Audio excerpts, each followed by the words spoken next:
السلام علیکم دوستو، انوکھی دنیا حاضر ہے پھر سے ایک انوکھی ویڈیو کے ساتھ۔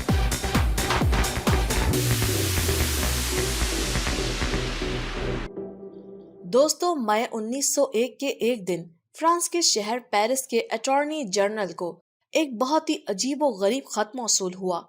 اس خط کے مطابق پیرس کی ایک امیر اور مالدار فیملی نے ایک بہت ہی بڑا راز چھپا رکھا ہے اور پولیس کو اس بارے میں تفتیش کرنی چاہیے۔ اس خط میں کچھ ایسے انکشافات کیے گئے تھے کہ وہ اٹارنی بہت پریشان ہوا اور اس نے فوراً پولیس کو اس فیملی کے گھر بھیجنے کا فیصلہ کیا۔ یہ فیملی میڈم مونیر کی تھی۔ ان کا شمار پیرس کی ہائی سوسائٹی میں ہوتا تھا۔ میڈم مونیر چیریٹی بہت کرتی تھیں اور اسی وجہ سے فرانس گورنمنٹ کی طرف سے انہیں کمیونٹی ایوارڈ بھی ملا تھا۔ ان کا ایک بیٹا مارسل مونیر جو کہ ایک بہت بڑا وکیل تھا اور ایک بیٹی بلانچ مونیر تھی جس کو 25 سالوں سے کسی نے نہیں دیکھا تھا۔ یہ لڑکی اپنی جوانی ہی میں کہیں غائب ہو گئی تھی۔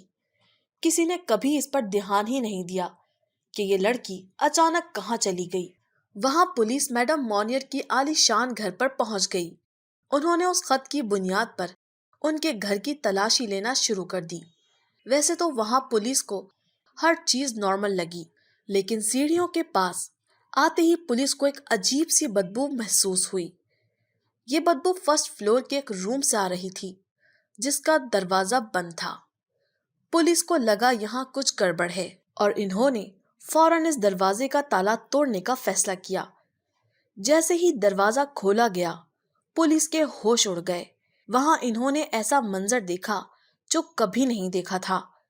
دوستو، اس کمرے میں مکمل اندھیرا تھا اور کوئی انسان موجود نہ تھا۔ پولیس جب کمرے کے اندر گھسی تو انہوں نے ایک بڑا سا پردہ دیکھا۔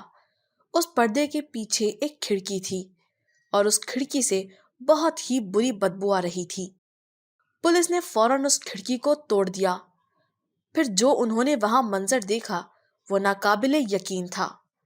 کھڑکی کی دوسری طرف بھی ایک چھوٹا سا کمرہ تھا جس میں ایک ٹوٹا ہوا پرانا سا بیڈ تھا جس کے ارد گرد پرانا اور سڑا ہوا کھانا پڑا تھا، اور بیڈ پر ایک عورت انتہائی بری حالت میں زنجیروں سے بندھی ہوئی تھی۔ یہ بلانچ مونیر تھی جو پچھلے 25 سالوں سے ہی اپنے گھر میں ایک چھوٹے سے کمرے میں قید تھی۔ اس عورت نے 25 سالوں میں سورج کی شکل تک نہیں دیکھی تھی۔ اس کے روم میں کوئی باتھ روم تک نہیں تھا۔ آپ اندازہ لگا سکتے ہیں کہ یہ عورت پچھلے 25 سالوں سے کس حال میں اس روم میں رہ رہی تھی۔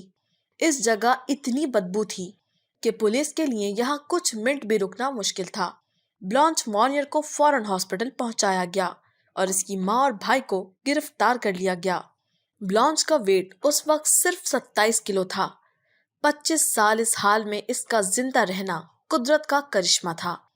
اس لڑکی کی کہانی نے پوری دنیا کو افسردہ کر دیا تھا۔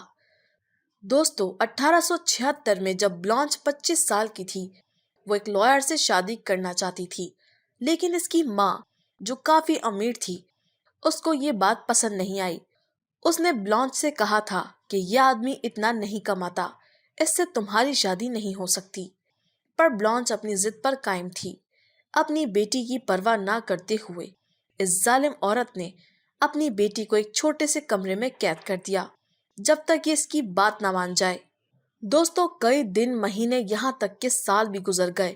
بلانچ اپنی ضد پر قائم رہی، یہاں تک کہ وہ وکیل جسے وہ پسند کرتی تھی وہ بھی کسی بیماری کی وجہ سے مر گیا۔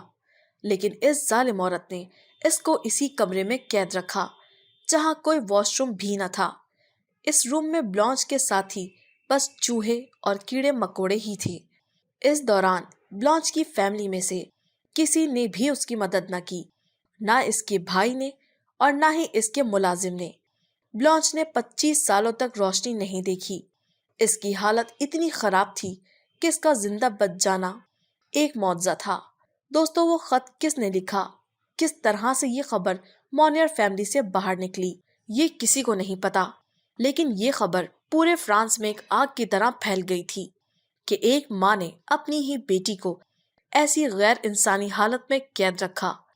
لوگ اس خبر پر شدید غصے ہو کر میڈم مونیر کے گھر پہنچ گئے، جس سے میڈم مونیر اتنی گھبرا گئیں کہ ان کو ہارٹ اٹیک ہو گیا اور وہ اسی ہارٹ اٹیک کی وجہ سے ہی مر گئیں، اور بلانچ کے بھائی کو 15 سال کے لیے جیل بھیج دیا گیا۔ بلانچ کی ذہنی حالت خراب ہو چکی تھی، اس کو فرینچ حکومت نے اپنے پاس ہی رکھ لیا تھا۔ اس عورت کی موت 1913 میں ہو گئی تھی۔ تو دوستو، یہ تھی آج کی ہماری انوکھی کہانی۔ ایسی ہی انوکھی ویڈیوز دیکھنے کے لیے ہمارے چینل کو ضرور سبسکرائب کریں۔ ہم جلد حاضر ہوں گے ایک بہترین اور انوکھی ویڈیو کے ساتھ۔ شکریہ۔